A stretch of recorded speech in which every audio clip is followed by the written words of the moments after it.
क्या है आध्यात्म? दर्शन, चिंतन धारा, विद्या या संस्कृति की परंपरागत विरासत। आध्यात्म दर्शन यानी जीवन का शाश्वत सत्य। मानव जीवन से जुड़े शाश्वत सत्यों को जानिए और समझिए उपासक डॉक्टर सोहन राज तातेड़ से हमारे खास कार्यक्रम आत्मविज्ञान में। आत्मविज्ञान यानी सही दृष्टि, सही सोच। भाइयों और बहनों, मातृशक्ति को नमन। स्टूडियो में आपका हार्दिक स्वागत है, अभिनंदन है, सत्कार है। हम आपको आत्मविज्ञान कार्यक्रम के अंतर्गत जिसके केंद्र में आत्मा है, जिसके केंद्र में प्रभु है, जिसके केंद्र में भगवान है, जिसके केंद्र में ईश्वर है, उसको केंद्र रखकर उसको नतमस्तक होकर के अब आपको सही दृष्टि, सही सोच के माध्यम से राइट विजन, राइट थिंकिंग के अंतर्गत आपके बुरे विचारों को समाप्त करके अच्छे विचारों का बीजारोपण करते हैं। आपके मस्तिष्क को जो है अच्छे अच्छे विचारों से भरते हैं। आपके अंदर भीतर हम अच्छे विचारों का उत्साह भरते हैं इस एपिसोड के माध्यम से, साइंस ऑफ द सोल के माध्यम से। और हम प्रतिदिन नए नए एपिसोड इस दिशा में प्रस्तुत करते हैं। आज का हमारा बिल्कुल बहुत ही सुंदर, अति उत्तम विषय है कि पिंजरे में बंद है 14 लोक के नाथ। पिंजरा और 14 लोक के नाथ, दो चीजों को देखना होता है। पिंजरा एक ऐसा घर होता है जिसके अंदर आदमी बंद कर दिया जाता है। पक्षी को पिंजरे में बंद किया जाता है, कैदी को कैद में बंद किया जाता है, और हमको ऐसी काल कोठरी में डाल दिया जाता है कि हम सड़ते रहते हैं। यानी सामान्य स्वतंत्रता के जीवन को हटा करके स्वतंत्रता का जीवन जीना पिंजरे का जीवन है। बंदिश में आना, स्वतंत्र बनना, और व्यक्ति को कोई भी उसकी इच्छा के अनुरूप कार्य न होना, वो पिंजरा कहलाता है। उसके अंदर व्यक्ति भी बंद रह सकता है, और जो है पशु भी बंद रह सकता है, पक्षी भी बंद रह सकता है, सभी लोग उसमें बंद रह सकते हैं। अब देखिए, 14 लोक के नाथ किसको कहते हैं? भगवान को 14 लोक का नाथ कहा जाता है, परमात्मा को 14 लोक का नाथ कहा जाता है। ये जो दुनिया है उसके अंदर नरक गति, तिर्यंज गति, मनुष्य गति, देव गति, और हमारा ये मनुष्य लोक, और उसके बाद भीतर अंदर का जो है वो हमारा नरक लोक, ऊपर स्वर्ग लोक है। ये सब मिला करके 14 लोक कहे जाते हैं। इसका नाथ मतलब इसका स्वामी, इसका पालन पोषण करने वाला, वह 14 लोक का नाथ है। ब्रह्मा विष्णु महेश को 14 लोक का नाथ कहा है। ब्रह्मा जो है वो 14 लोक के समस्त प्राणियों का जो है वो सबका जन्मदाता है। विष्णु उसका पालन पोषण करने वाला है, और महेश जो उसमें शैतानी करता है, जो अशांति पैदा करता है, और जो अवगुण करता है, दुर्जन है, उनका विनाश करने वाला देवता है। ब्रह्मा विष्णु महेश को 14 लोक का नाथ कहा गया है। अब मैं कौन से 14 लोक के नाथ की आज बात करने चाह रहा हूं, और कौन से पिंजरे की बात करने जा रहा हूं? पहले मैंने भूमिका बनाई। ये जो शरीर रूपी जो है ये पिंजरा है। हर प्राणी का शरीर को मैं पिंजरा कहता हूं। और उसके अंदर बंद कौन है? उसके अंदर बंद है 14 लोक के नाथ, अपनी आत्मा। ये 14 लोक का नाथ कैसे बनती है? आत्मा वही है, 14 लोक की नाथ है, वो परमात्मा है। और उसकी 3 दशा है, 3 स्टेजेस है। पहले मैं स्टेजेस बना करके, और जो उसकी सुपर स्थिति परमात्मा है, वो 14 लोक का नाथ है, वो इस पिंजरे में बंद है, वह मैं बताना चाहता हूँ। पहली दशा है हमारी आत्मा की, जीवात्मा। जो व्यक्ति जीवात्मा की श्रेणी में होता है, जीवात्मा की स्टेज पर होता है, और तीनों ही वही आत्मा है, तीनों तरह के अलग अलग कार्य करने वाली आत्मा है, अलग अलग गुण वाली आत्मा है, अलग अलग दशा वाली आत्मा है, अलग अलग स्टेज वाली आत्मा है, तब उसका 3 क्लासिफिकेशन वर्गीकरण किया, जीवात्मा, अंतरात्मा और परमात्मा। जीवात्मा के रूप में जीवन यापन करने वाला मनुष्य क्या करता है, ये तीनों बातें तो बेचारे पशु पक्षियों पर और अन्य प्राणियों पर लागू ही नहीं होती, क्योंकि वो तो बेचारे जीवात्मा ही होते हैं। उनके पास में बुद्धि कहाँ है, उनके पास मन कहाँ है, उनके पास प्रज्ञा कहाँ है, उनके पास के अंदर चित्त कहाँ है, उनके पास में इतना बड़ा अहंकार भी कहाँ है जो सबको डुबाने वाला। वो तो बेचारे सामान्य प्राणी हैं, जीवात्मा के रूप में। मनुष्य की बात करता हूँ, मनुष्य ही जीवात्मा से अंतरात्मा बनता है, परमात्मा बनता है। मनुष्य एक ऐसा प्राणी है जो परमात्मा बन सकता है। मनुष्य एक ऐसा प्राणी है जो मुक्ति जा सकता है। मनुष्य एक ऐसा प्राणी है जो अंतरात्मा बन सकता है। इसीलिए मनुष्य जीवन को सर्वश्रेष्ठ माना है कि 84 लाख जीवा योनि का सर्वश्रेष्ठ योनि है वह मनुष्य योनि है। और मनुष्य योनि के बाद में तो वैदिक परंपरा बड़ी स्ट्रिक्ट है, वो ये कहती है कि 7 भाव तक लगातार सुकृत करते रहिए, आपको मनुष्य भाव मिलता है, 9वां भाव मनुष्य मिलता है। और अगर मान लो उनके अंदर कोई 8 भावों के अंदर कोई चूक हो गई तो आपका मनुष्य भाव गया। अब फिर प्रयास करिए, तो फिर वही सुकृत करिए, सरलता रखिए, दुर्व्यवहार मत करिए, अच्छे इंसान बनिए, तो ऐसे फिर वो 99 भाव के बाद में मनुष्य जीवन मिलता है। उसमें भी कहीं चूक हो गई तो 999 भाव के बाद में फिर मनुष्य जीवन की प्राप्ति होती है। इसीलिए ये दुर्लभ है, इसीलिए मुक्ति जाने वाला है, इसीलिए 14 लोक का नाथ बनने की योग्यता रखता है। यही तो कारण है कि मनुष्य जीवन, हम कितने भाग्यशाली हैं कि हमको मनुष्य जीवन मिला, एक बात। दूसरा, हमें ईश्वर की वाणी सुनने का मौका मिला। हम भारत में जीते हैं, हम आर्यों की संतान हैं, हम भाग्यशाली है, क्योंकि ऋषि मुनियों की भूमि है। यहाँ कोई न कोई ऋषि आज भी आता है, अच्छे साधु संत आज भी आते हैं और हमको ईश्वर की वाणी सुनाते हैं, सत्संग करते हैं। हमारे पास पुस्तकें हैं, हमारे पास मंदिर है, हमारा स्वाध्याय है, बहुत से साधन है हमें ईश्वर की वाणी सुनने का। हमारी इच्छा होनी चाहिए, इच्छा शक्ति जागृत है तो सब कुछ संभव है, वरना कोई भी where there is a way. याद रखिए कि where there is a will there is a way. इच्छा शक्ति है तो व्यक्ति कहीं पर भी चला जाएगा। इच्छा शक्ति है तो व्यक्ति कितना ही कष्ट उठा लेगा। इच्छा शक्ति है तो व्यक्ति रात भर भी जग जाएगा। इच्छा शक्ति नहीं है तो सारे साधन संपन्न होने पर भी वो कोई पुरुषार्थ नहीं करेगा, वो तो सोता रहेगा, वो तो लेथार्जिक होगा। ये अलग बात है कि उसके कर्म ऐसे ही है, उसका भुगतान हो रहा है। तो मैं बात कर रहा था कि जीवात्मा की, और जीवात्मा कौन होता है? जो केवल स्वार्थ के दायरे में होता है। जन्म ले लिया, मैंने खाया, मैंने पिया, मेरे बैल ने पिया, कुआं डहे तो डहे, उसको दूसरे लोगों से कोई मतलब नहीं। मेरा पेट भरना चाहिए, मेरा घर, मेरा परिवार, मेरा धन, मेरी दौलत, मेरी यश, मेरी कीर्ति, और उसके साथ साथ के अंदर मैं और मेरा, और 5 इंद्रियों का सुख। अच्छा खाओ, अच्छा पहनो, अच्छे अच्छे फिल्मी गाने सुनो, बार में जाओ, ड्रिंक करो, ये करो, eat drink and B Mary, खाओ पियो, मौज करो। फिर ये जन्म बार बार मिले या न मिले, इस जीवन में जितना आनंद लूटना हो लूट लो, इसीलिए ये जन्म मिला है। वह जीवात्मा है।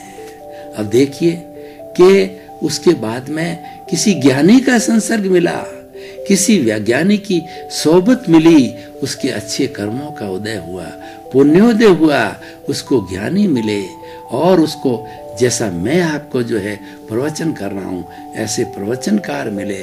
तो उससे क्या हुआ कि उसके भीतर ज्ञानी ने उसको ज्ञान दिया, ज्ञान क्या दिया? आत्मज्ञान दिया, जिसकी हम बात कर रहे हैं, जो हमारा विषय है। आत्मज्ञान कैसा दिया कि उसके भीतर जो जहर भरा हुआ है अहंकार का, उस जहर की थैली को चीरा फाड़ा करके ज्ञानी ने फेंक दिया। काल बेलिया, जो जिस नाग के अंदर जहर की थैली होती है और बड़ा सर्प होता है, उसको आर्ट जानता है, विद्या जानता है, शल्य क्रिया जानता है, जहर की थैली को फेंक देता है और वह आग, वह सर्प, बड़ा सर्प, वो फुफकारता रहता है। उसके कालबेलिए के जो है हाथ पे फुफकारता है, वो पैसे कमाता है लोगों से, जहर नहीं चढ़ता, थैली खत्म हो गई। आपके भीतर ज्ञानी अहंकार की थैली को निकाल देते हैं। आप क्रोध नहीं कर सकते, आप छल नहीं कर सकते, आप कपट नहीं कर सकते, आप लोभी नहीं हो सकते। आप में वैराग्य का बीज वपन कर देता है, आपकी प्रज्ञा को जागृत कर देता है, आत्मा की जो है प्रतीति करा देता है और आप अंतर आत्मा बन जाते हो। आत्म में परिवर्तन आ जाते हैं। आप किसी को कष्ट नहीं दोगे ज्ञान की स्थिति में, और किसी को दे दिया तुरंत प्रतिक्रमण करोगे।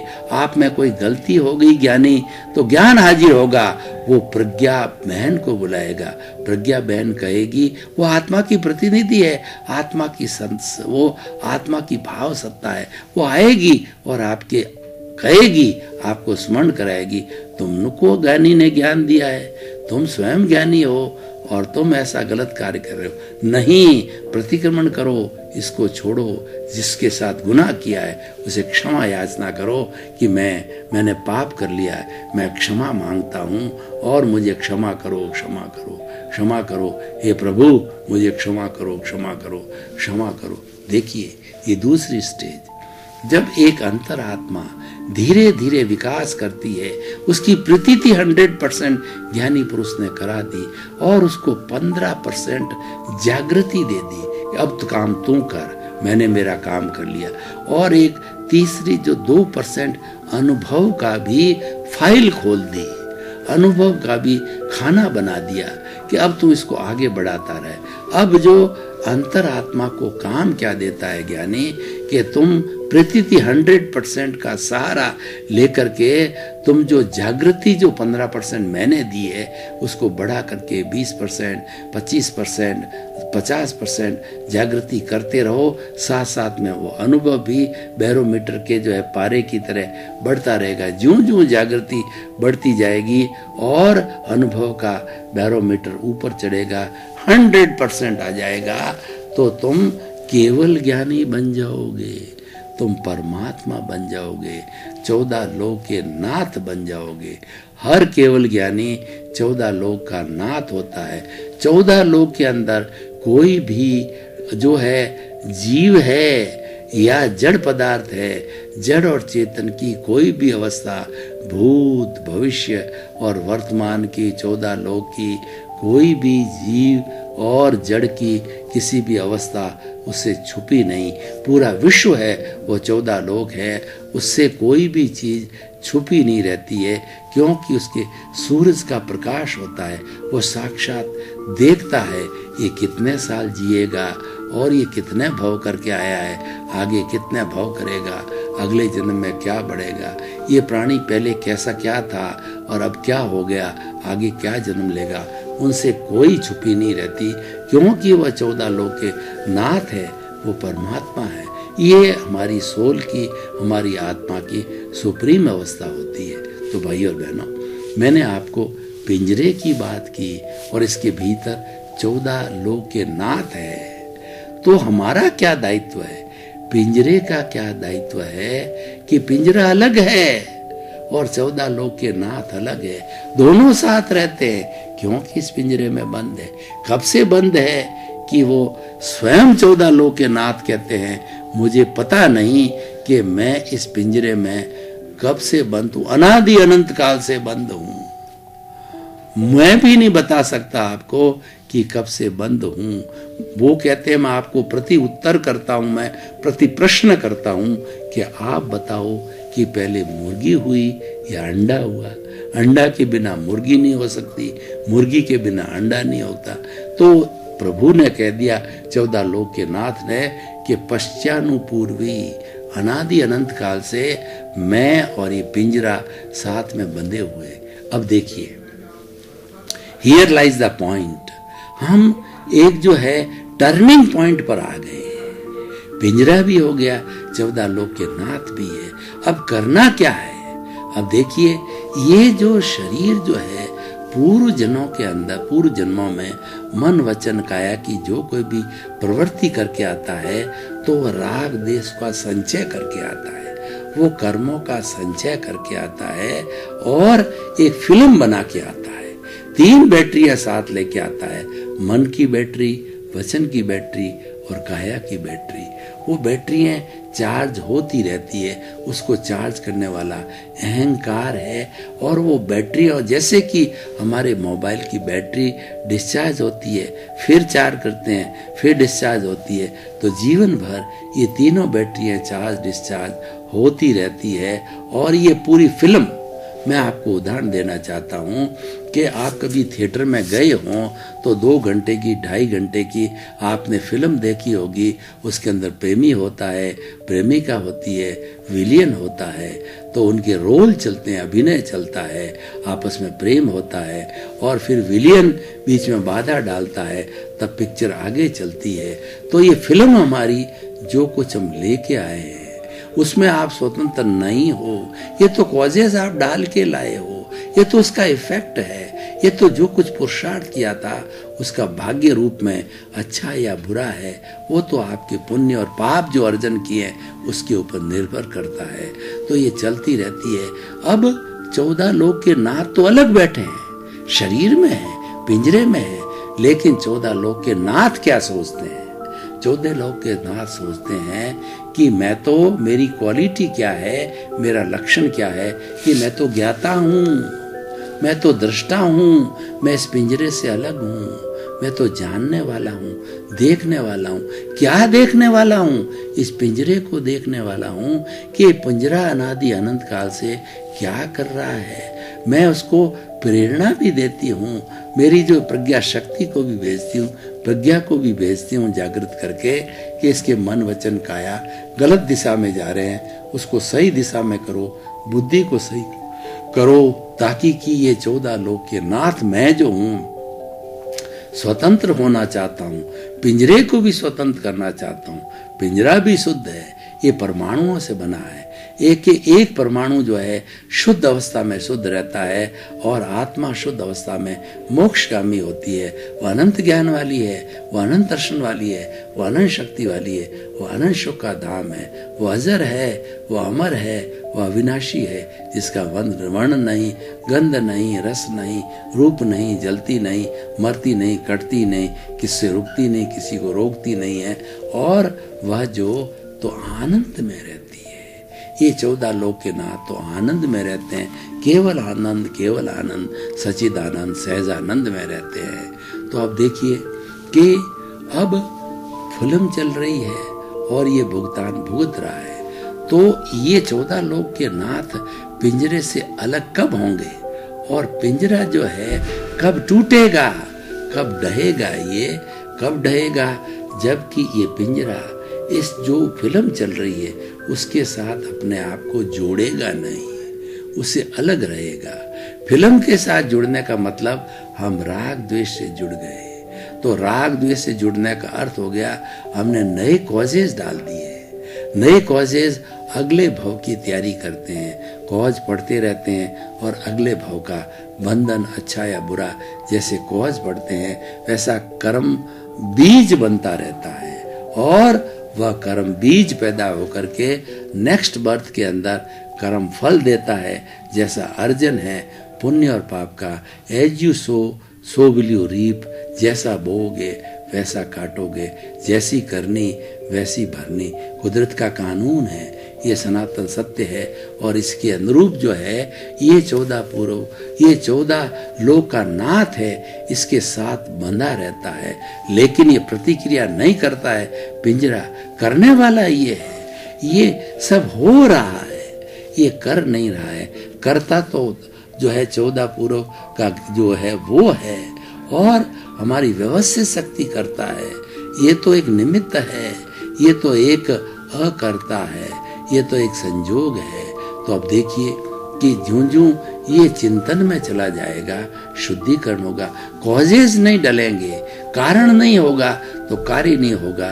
ये सनातन सत्य है, कुदरत का कानून है, ये प्राकृतिक नियम है, ये लॉ ऑफ द नेचर है।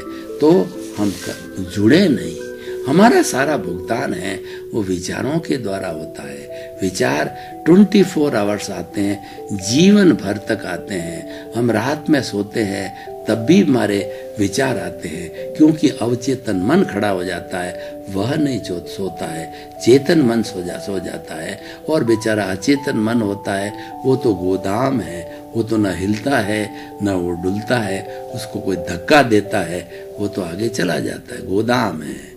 लेकिन धक्का देने वाला अर्ध चेतन मन है, तेज शरीर है, ये धक्का देता है किसको?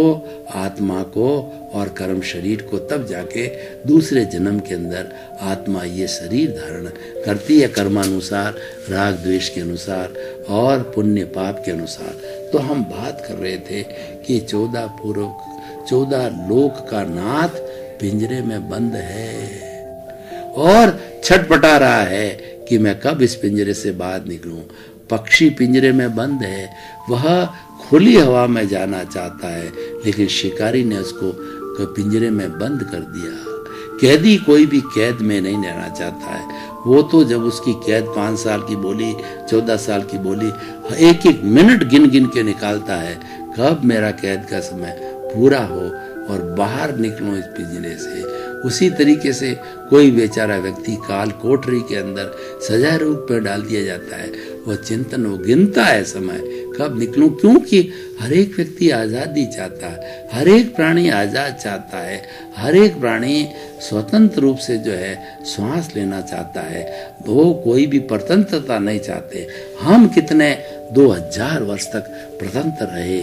पहले तो शक आए, हूण आए, फिर जो है खिलजी आए, फिर जो है हमारे मुस्लिम लोग आए, डच आए, पुर्तगाली आए, अंग्रेज लोग आए तो थे, वो हमारे मेहमान बन करके, लेकिन हमारी उन्होंने डिवाइड एंड रूल की पॉलिसी लागू की, क्योंकि हम लोग लड़ रहे थे।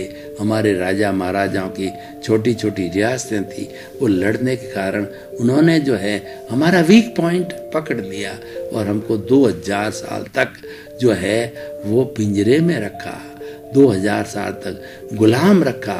हमें कोई आज़ादी नहीं थी, कोई धार्मिक स्वतंत्रता नहीं थी। हमारा धर्म बदला गया, हमारी सांस्कृतिक धरोहर को तोड़ा गया और हमारे 14 लोकनाथ के जो जो भव्य मंदिर थे वो जो है वो उनको तोड़ा गया। भाई और बहनों, आपका बहुत बहुत धन्यवाद। आप ये हमारा आत्मविज्ञान कार्यक्रम रोज देखिए, प्रतिदिन देखिए, आपको इसमें सुकून मिलेगा, शांति मिलेगी, जीवन निर्माण के सूत्र मिलेंगे, आपको मुक्ति मिलेगी, आपको ब्लिस मिलेगा, आपको अक्षय सुख मिलेगा, आपका जो लौकिक जगत अच्छा होगा, पारलौकिक जगत अच्छा होगा। दोनों जगत के समन्वय करने के लिए हम आत्मा को केंद्र में मान करके एपिसोड को तैयार करते हैं, समग्रता के साथ तैयार करते हैं। तो इसी क्रम में आपका जीवन आनंदमय हो, मंगलमय हो, हमारी शुभकामना। आत्मविज्ञान में आत्मविज्ञान यानी सही दृष्टि, सही सोच।